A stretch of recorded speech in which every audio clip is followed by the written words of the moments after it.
ప్రార్థనకు సహాయకరంగా దైవగ్రంథంలో కొద్ది మాటలు చూద్దాం. బైబిల్ ఉన్న వారందరూ దేవుని వాక్యం వైపు మీ మనస్సు ఉంచాలని ప్రభు పేరు నేను తెలియజేస్తున్నాం. 103 కీర్తన మొదటి 5 వచనాలు నేను చదువుతున్నాను. 103 కీర్తన మొదటి 5 వచనాలు మనకు పరిచయం ఉన్న లేఖన భాగమే. మొదటి 5 వచనాలను నేను చదువుతున్నాను. వాక్యం వైపు మీ మనస్సు ఉంచాలని నేను కోరుతున్నాను. నా ప్రాణమా యెహోవాను సన్నిధించుము, నా అంతరంగమున సమస్తమా ఆయన పరిశుద్ధ నామమును సన్నిధించుము. నా ప్రాణమా యెహోవాను సన్నిధించుము, ఆయన చేసిన ఉపకారములలో దేనిని మరువకుము. ఆయన నీ దోషములను క్షమించువాడు, నీ సంకటములను కుదుర్చువాడు, సమాధిలో నుండి నీ ప్రాణమును విమోచించున్నాడు, కరుణా కటాక్షములు నీకు కిరీటముగా ఉంచి ఉన్నాడు. పక్షిరాజు యవనం వలె ఈ యవనము కొత్తదగినట్లు మేలుతో నీ హృదయంను తృప్తిపరచి ఉన్నాను. 10వ వచనం కూడా చదువుతున్నాను. మన పాపమును బట్టి మనకు ప్రతీకారం చేయలేదు, మన దోషములను బట్టి మనకు ప్రతిఫలం ఇవ్వలేదు. భూమి కంటే ఆకాశం ఎంత ఉన్నతముగా ఉన్నదో ఆయనందు భయభక్తులు గల వారి ఎడల ఆయన కృప అంత అధికముగా ఉన్నది.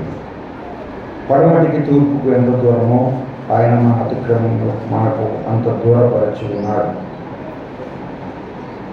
పడమటికి తూర్పుకి ఎంత దూరమో ఆయన మన అతిక్రమంలో మనకు అంత దూరపరిచి ఉన్నాడు. ఆరాధన తలంపుల కొరకు ప్రభుని స్తుతిద్దాం. పరిశుద్ధుడైన తండ్రి, ఆరాధనకు సహాయకరంగా నీ గ్రంథంలో కొన్ని మాటలు మేము చూడాలని ఆశపడుతూ ఉన్నాం. ఆశపడ్డ ప్రాణాలను తృప్తిపరిచే దేవుడు నీ బలయుతములను చేర్చారు. మా ద్వారంగా మీరు స్తుతించబడి, ఆరాధించబడి, మహిమపరచబడి, కీర్తించబడి, కొనియాడబడి, పూజించబడాలని ఆశపడుతున్నారు. మీ సోదరా, నీ మాటల ద్వారంగా మాకు విరిచి పంచిపెట్టండి. మా ద్వారంగా మీరు ఆరాధించబడాలి. యేసుక్రీస్తు ఘనమైన నామంలో స్తుతిస్తున్నాము తండ్రి, ఆమేన్. దేవుని మాటల వైపు మనస్సు పెడదాం. వాక్యం మీద మీ గమనం ఉంచాలని నేను కోరుతున్నాను. ప్రియులారా, 103వ కీర్తనలో 5 వచనాలు మనము కంటిన్యూగా చదువుకున్నాం. అంతేకాకుండా మరి 10, 11, 12 వచనాలను కూడా మనం చదువుకున్నాం. మరి చదవబడిన లేఖన భాగాలు మనందరికి పరిచయం ఉన్న లేఖన భాగాలే. ఇది దావీదు కీర్తన అని మనం చూడగలం. సహజంగా సండే స్కూల్ పిల్లలు కూడా ఈ కీర్తనను చెప్పగలిగిన పరిస్థితులు మనం చూడగలం. మరి ఈ కీర్తనలో 22 వచనాలను మనం గమనించగలం. 22 వచనాలు ఈ కీర్తనలో ఉన్నాయి. మరి మనం చదువుకున్న ఈ యొక్క 7 వచనాలు, మొదటి ప్రారంభంలో 5 వచనాలు చదువుకున్నాం. తర్వాత మనము పిల్లల మరి 3 వచనాలు చదువుకున్నాం, 8 వచనాలు మనం చదువుకున్నాం. చదువుకునే లేఖన భాగంలో మనం జాగ్రత్తగా గమనించినట్లయితే 103వ కీర్తనలో మనము గమనించినట్లయితే 3వ వచనాన్ని చదువుతున్నాం. ఆయనని దోషములన్నిటినీ క్షమించువాడు అని మాట చూస్తున్నాం. దోషములన్నిటినీ క్షమించువాడు, ఆయన మన దోషములన్నిటినీ క్షమించువాడు. వాక్యం వైపు జాగ్రత్తగా మనం మనసు పెడితే మన దోషములన్నిటినీ ఆయన క్షమించువాడు. ఒక మాట చూడండి, యెషయా గ్రంథం 53వ అధ్యాయం. యెషయా గ్రంథం 53వ అధ్యాయం 5వ వచనం చదువుతున్నాం. మన అతిక్రమము క్రియలను బట్టి ఆయన గాయపరచబడెను, మన దోషములను బట్టి నలలు కొట్టబడెను. మన దోషములు ఆయన భరించువాడు, మన దోషములను బట్టి ఆయన నలలు కొట్టబడ్డాడు. ఇలా గమనించాలి. జాగ్రత్తగా మనం ఆలోచన చేసినట్లయితే ఇక్కడ మనము 103వ కీర్తనలో మనం చదువుకున్న లేఖన భాగాలను బట్టి మనం ఆలోచన చేస్తే మన దోషములన్నిటినీ క్షమించువాడు. యెషయా గ్రంథం 53వ అధ్యాయంలో మనం ఏం చూసాం? మన అతిక్రమ క్రియలను బట్టి అన్నాడు. 3వ పేరులో 53:5 వచనంలో మన దోషములను బట్టి అన్నాడు. అదే 53వ అధ్యాయం యెషయా గ్రంథం 5వ వచనంలో మరి 4వ పేరులో మన శిక్ష అనే మాట మనం చూస్తున్నాం. 6వ వచనంలో మనం తప్పిపోయిన వారికి ఉన్నాం, మనలో ప్రతివాడు తనకిష్టమైన త్రోవకు తొలిగాడు అని చూస్తున్నాం. 3వ పేరులో మనందరి దోషములు అతని మీద మోపబడెను అనే మాట మనం చూస్తున్నాం. పిల్లలు గమనించాలి, మన వ్యసనములను బట్టి అన్నాడు. 4వ వచనంలో అన్నాడు. మన అతిక్రమ క్రియలను బట్టి 5వ వచనంలో అన్నాడు. మన దోషములను బట్టి, మన శిక్షను బట్టి మనలో ప్రతివాడు తనకిష్టమైన త్రోవకు తొలిగను, మనందరి దోషములు అతని మీద మోపబడిను అనే మాటలు మనం చూస్తూ ఉన్నాం. పిల్లరా, మన దోషములన్నిటిని క్షమించువాడు. ప్రేమ కలిగిన దేవుడు ఆయనకున్న ఒక పేర్లు ఏంటంటే ఆయన క్షమించువాడు. పిల్లలు గమనించాలి. ఒక మాట చూడండి, మార్కు రాసిన సువార్త 10వ అధ్యాయం 45వ వచనం నేను చదువుతున్నాను. 10వ అధ్యాయం 45వ వచనం, మనుష్య కుమారుడు పరిచారం చేయించుకున్నట్టుకు రాలేదు కానీ పరిచారం చేయుటకును విమోచన క్రయధనం తన ప్రాణం ఇచ్చుటకు వచ్చాడు. విమోచన క్రయధనం, దోషములకు విమోచన క్రయధనముగా తన ప్రాణము ఇచ్చుటకు వచ్చాడు అనే మాట చూస్తున్నాం. మనము దోషములు ఉన్నాం, మనము చచ్చిన వారిగా ఉన్నాం, దేవునికి విరోధ భావం కలిగిన వారిగా మనం ఉన్నాం. మన దోషములను బట్టి, మన శిక్షను బట్టి, మన పాపాన్ని బట్టి, మన శాపాన్ని బట్టి ఆయన కలువరి శిలువలో శ్రమలు అనుభవించాడు అనే మాట మనం చూస్తున్నాం. మన దోషములన్నిటిని ఆయన క్షమించువాడు. మనందరికీ తెలుసు, కలువరి శిలువలో ప్రభువారు పలికిన మాట, తండ్రి వీరేమి చేయుచున్నారో వెరుగరు, వీరిని క్షమించమని చెప్పాడు. ఎంత క్షమహృదయం కలిగిన వాడు పిల్లరా, ఎంత ప్రేమ కలిగిన వాడు మన ప్రభు అనే సత్యాన్ని జాగ్రత్తగా గమనించాలి. ఆయన దోషములన్నిటినీ క్షమించేవాడు. రండి 103వ కీర్తన 3వ వచనం లేదా 3వ చరణం, నీ సంకటములన్నిటినీ కుదుర్చువాడు అని మాట చూస్తున్నా. సంకటములన్నిటినీ కుదుర్చువాడు. మొదటిగా దోషములన్నిటిని క్షమించువాడు, 2 సంకటములన్నిటిని కుదుర్చువాడు అనే మాటలు మనం చూస్తున్నాం. సంకటములన్నిటిని కుదుర్చువాడు. ఇలా గమనించాలి. 4వ వచనం చదువుతారా? 103:4, సమాధిలో నుండి ప్రాణమును విమోచించి ఉన్నాడు. చూశారా? సమాధిలో నుండి ప్రాణమును విమోచించాడు. పిల్లలు గమనించాలి. యెషయా గ్రంథంలోనికి వస్తారా? యెషయా గ్రంథం వాక్యం వైపు మనస్సు పెడదాం. పిల్లలు గమనించాలి.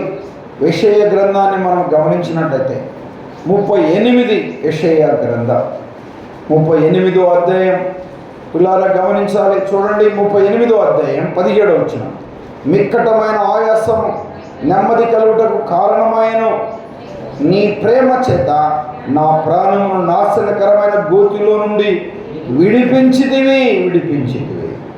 నాశనకరమగు గోతిలో నుండి పిల్లలని ఈపు వెనుక తట్టు నా పాపము నుండి పారవేసితివి. చూస్తారా? పాతాళంలో నీకు శుద్ధి కలగదు, మృతి నీకు కృతజ్ఞత ఆస్తులు చెల్లించదు. చదవనమాట, సమాధిలోనికి దిగువారు నీ సత్యమును ఆశ్రయించారు. సమాధిలోనికి దిగువారు, దైవ గ్రంథం వైపు మనసు పెట్టాలి. సమాధిలోనికి దిగువారు, సమాధిలో నివాసం చేయవారు, సమాధిలో ఉండువారు. పిల్లల సమాధిలో నుండి నా ప్రాణమును విమోచించి ఉన్నావు. మన అతిక్రమ క్రియలను బట్టి, మన దోషాలను బట్టి, మన పాపాలను బట్టి మనం ఎప్పుడు ఈ లోకం విడిచి సమాధిలోనికి వెళ్ళవలసిన వారిని. ప్రభు తన కృపచేత సమాధిలో నుండి మనల్ని విమోచించాడు, సజీవ లెక్కలో ఉంచాడు, ప్రాణభక్తులుగా ఉంచాడు. మన సంకటములన్నిటిని కుదుర్చి సమాధిలో నుండి ప్రాణముని మోచించాడు. చూస్తారు అక్కడ చూడండి, పిల్లల 38 యెషయా గ్రంథంలోనే 19 వచనం, సజీవులే కదా నిన్ను స్తుతించాడు. ఆలోచన చేయాలి, సజీవులే కదా నిన్ను స్తుతించాడు. ఈ దినమున మేము సజీవులమై నిన్ను స్తుతించుచున్నాం. సజీవులే కదా నిన్ను స్తుతించాడు. సచ్చినవాడు స్తుతించగలడా? సచ్చినవాడు మహిమపరచగలడా? సచ్చినవాడు శయనము కలిగిన ఉండగలడా? చచ్చినవాడు పిలిచితే పలకగలడా? లేదు ప్రియులారా, ఎంత అద్భుతమైన సజీవులే కదా నిన్ను స్తుతించాడు. పిల్లారా గమనించాలి, సంకటములన్నీ కుదిర్చాడు. పిల్లారా గమనించాలి. అంతేకాకుండా సంకటములన్నీ కుదుర్చుడే కాకుండా మన దోషములన్నిటినీ ఆయన క్షమించాడు. సంకటములన్నీ కుదిర్చాడు. సజీవులు ఇక్కడ ఉన్నవారిని అందరినీ మాట్లాడుతున్నా వినండి. ఒకవేళ సపోజ్ ఎగ్జాంపుల్గా మీరంతా చచ్చిన వారు అంటే ఏం చెప్పండి. చచ్చిన వారు అంటే ఏమంటారు? కాదు మేము బ్రతికే ఉన్నాం, మా మాట వినిపించమంటావా? నోటితో మాట్లాడతారు. చేతులు చూపించమంటావా? తల తిప్పమంటావా? కాళ్ళతో నడవమంటావా? మేము బ్రతికి ఉన్నాము.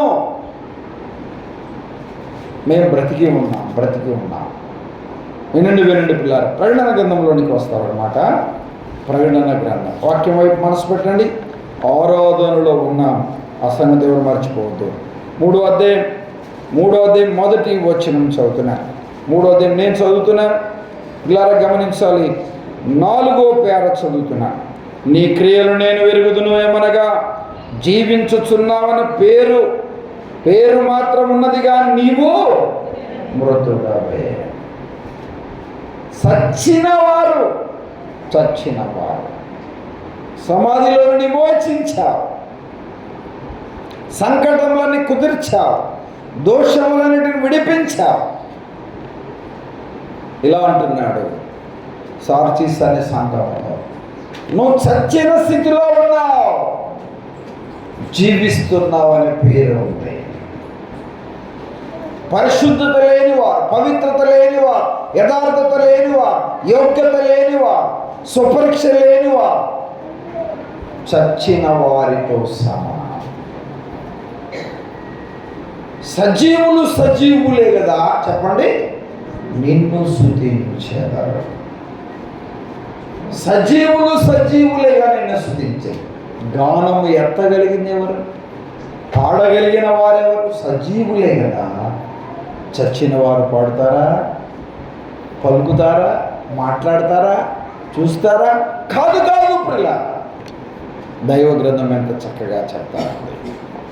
సజీవులే కదా నిన్ను స్తుతించరు. ఈ దినమున నేను సజీవుడనై నిన్ను స్తుతిస్తున్నా.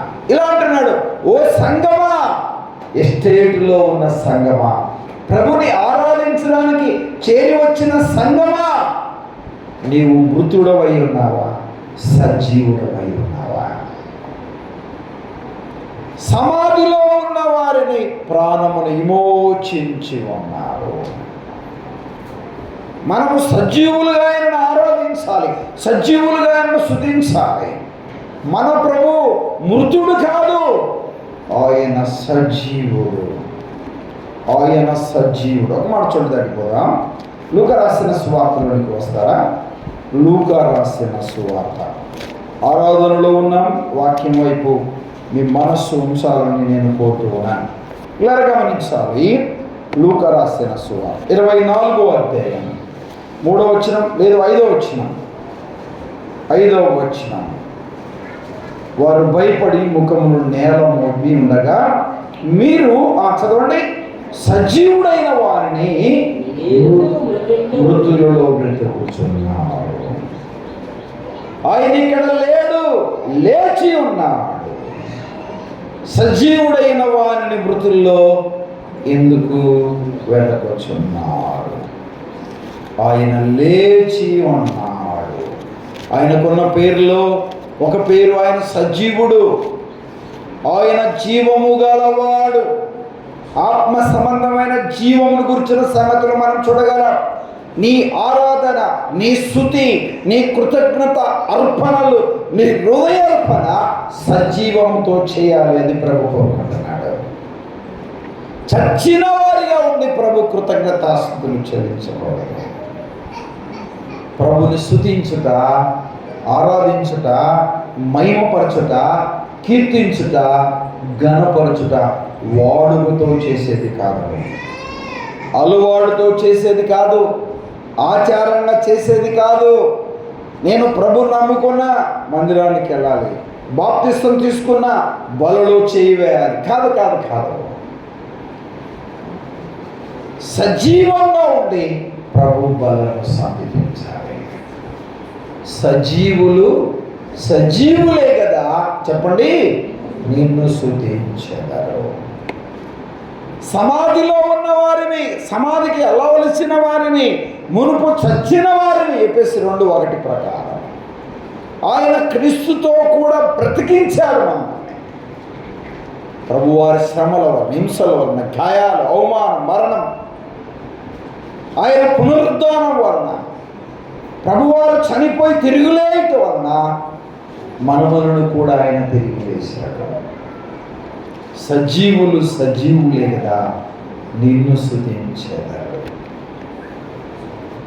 ఇలా చెప్పనా, నువ్వు పరిశుద్ధంగా ఉండుట సజీవులుగా ఉన్నావనడానికి కదా, పవిత్రంగా ఉండుట సజీవంగా ఉన్నావనడానికి కదా, యథార్థంగా ఉండుట సజీవంగా ఉండడానికి కదా, యోగ్యంగా ఉండుట సజీవంగా ఉన్నావనడానికి కదా. ఇలా చెప్పనా, వినండి. నువ్వు ప్రేమ కలిగి ఉండుట సజీవంగా ఉండడానికి కదా, సమాధానం కలిగి ఉంట, అందరితో సమాధానం కలిగి ఉండుట నువ్వు సజీవు లెక్కలో ఉన్నావనడానికి అర్థం. సజీవులే కదా స్తుతించారు. సమాధిలో ఉంది నా ప్రాణమును విమోచించి ఉన్నావు. 4వ మాట చూడండి, 103వ కీర్తన 4వ మాట 4వ వచనంలోనే ఇలా కరుణా కటాక్షములు, 3వ పేర, కరుణా కటాక్షములు నీకు కిరీటముగా ఉంచి ఉన్నా. కరుణా కటాక్షము, మన ప్రభు కరుణామయుడు, కరుణించేవాడు. 10 మంది కుష్ఠవ్యాధి కలిగిన వారు వెళ్తున్నారు. అక్కడ ఉండగా ప్రభు ఆ త్రోవన వెళ్తారు. ప్రభువా మమ్మల్ని కరుణించవా అని అడిగారు. లూకా రాసిన సువార్తలు ఆ మాటలు మనం చూడగలం. కరుణించవా, మీరు వెళ్ళండి బాగుపడతారని చెప్పారు. 10 మంది వెళుతుండగా బాగుపడిపోయారు. వారిలో ఒక్కడే వచ్చాడు. గొప్ప శబ్దంతో దేవుణ్ణి మహిమపరచుచు కృతజ్ఞతాస్తుతులు చెల్లించాడు. వాడు సమరయుడు అనే మాట మనం చూస్తూ ఉన్నాం. వినండి పిల్లలు, గమనించాలి. లూకా రాసిన సువార్త 17వ అధ్యాయంలో మనం గమనించినట్టయితే 17వ అధ్యాయం 14వ వచనం, 17-14 ఆయన వారిని చూసి మీరు వెళ్ళి మిమ్మల్ని యాజకులకు కనపరచుకోమని వారితో చెప్పాను. వారు వెళ్ళుచుండగా శుద్ధులైరి వారిలో ఒకడు తనకు స్వస్థత కలుగుట చూసి చచ్చిన స్థితిలో నుండి బాగుపడ్డాడు. చచ్చిన స్థితిలో నుండి ఆరోగ్యవంతుడయ్యాడు.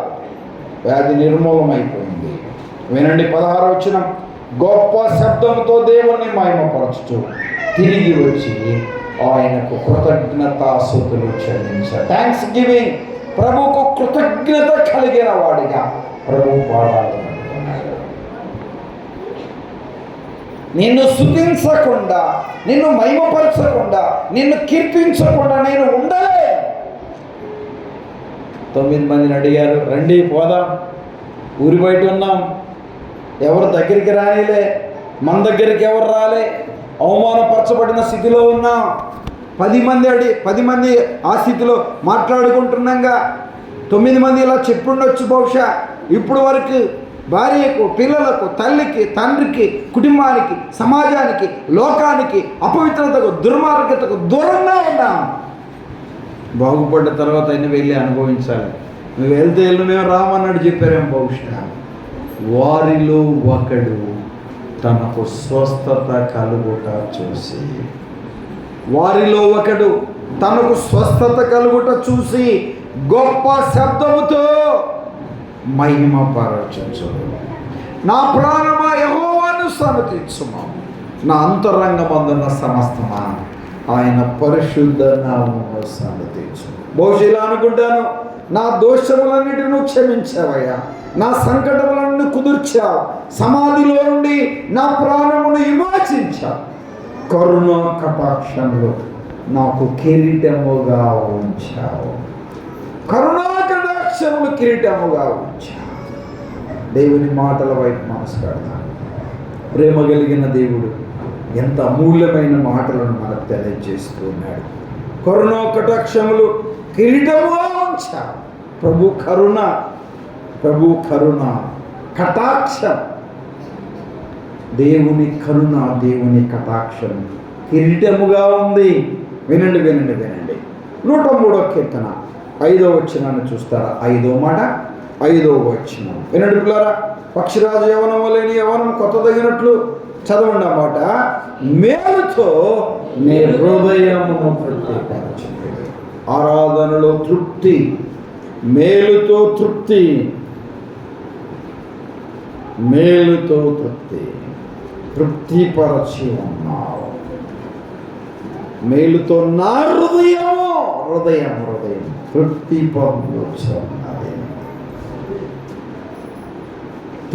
పొందొచ్చున్నది, హృదయంలో తృప్తి కలిగిన వ్యక్తిగా ఉంటాడు.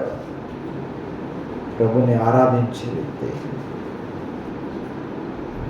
ప్రభుని స్తుతించే వ్యక్తి, ప్రభుని మహిమపరిచే వ్యక్తి, ప్రభు కీర్తించే వ్యక్తి తృప్తిగా ఉంటాడు.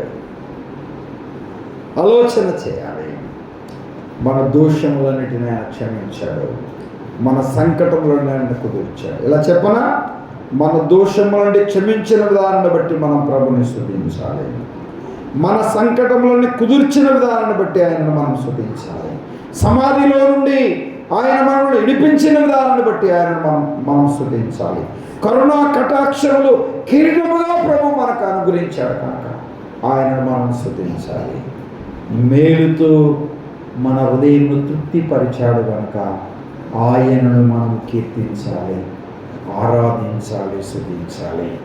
ఎట్టి మనసుతో, ఎట్టి హృదయంతో, ఎట్టి కృతజ్ఞత భావముతో ప్రభుని ఆరాధిస్తున్నావు ఆలోచన చేయాలి. చెప్పగలవా, నా దోషములన్నిటి క్షమించావయ్యా, నా సంకటములని కుదుర్చావయ్యా, సమాధిలో నుండి నన్ను విడిపించావయ్యా, కరుణా కటాక్షములు నా కిరీటముగా ఇచ్చావు, మేలుతో నా హృదయాన్ని తృప్తిపరిచావు. 10వ వచనం చదువుతున్నాను. 103వ కీర్తన 10వ వచనం. మన పాపమును బట్టి మనకు ప్రతీకారం చేయలేదు, మన దోషములను బట్టి మనకు ప్రతిఫలము ఇవ్వలేదు. మన పాపమును బట్టి మనకు ప్రతీకారం చేయలేదు. అయ్యా, నా పాపమును బట్టి నాకు ప్రతీకారం చేయలేదు, నా దోషములను బట్టి నాకు ప్రతిఫలము ఇవ్వలేదు. నా శిక్షను భరించావు. 12వ వచనం. అయ్యా, పడమటికి తూర్పుకి ఎంత దూరమో ఆయన మన అతిక్రమణంత దూరపరచి ఉన్నాడు. దూరపరిచాడు ప్రభు. శిక్ష నాది, ఆ శిలువ మ్రాను నాది, ఆ ఉమ్ము నా మీద వేయాలి, ఆ పిరికిడి గుద్దులు నన్ను గుద్దాలి, నా చెంప ఎంట్రుకలు పెరగాలి, ఆ కొరడా దెబ్బలున్నాయి, ఆ శిలువ నాది, నాకు బదులుగా భరించాడు. మన పాపములను బట్టి మనకు ప్రతీకారం చేయలేదు, మన దోషములను బట్టి మనకు ప్రతిఫలము ఇవ్వలేదు. చెప్పనసఖ్యమైన మహిమయుక్తమైన ఆనందము మేలుతో మన హృదయమును ఆయన తృప్తిపరచుచున్నాడు. ప్రభు బల ఎదుట చేరిన మన హృదయాలలో ఒక సపరీక్ష భావం కలిగిన వారిగా ప్రభు బలను సమీపించుట మనకు క్షేమం, ప్రభువుకు మహిమ. అందుకే ప్రభు చెప్పాడు, తను తాను పరీక్షించుకొని అలాగూ చేసి ఆ రొట్టెను తిని ఆ పాత్రలోని త్రాగాలని చెప్పాడు. ఇవే చింపక తిని త్రాగువాడు తనకు శిక్షా విధి కలుగుటకే తిని త్రాగుచూ ఉన్నాడని ప్రభు చెప్పాడు. ప్రభు బల ఎదురు చేరిన మనం ప్రభుకు కృతజ్ఞత అర్పణలు అర్పిస్తుండగా ఏకీభవిస్తూ దేవుణ్ణి మహిమపరచాలని ప్రభు పేరిట తెలియజేస్తున్నాం. కృతజ్ఞత అర్పణలు ప్రభుకు చెల్లించుకుందాం.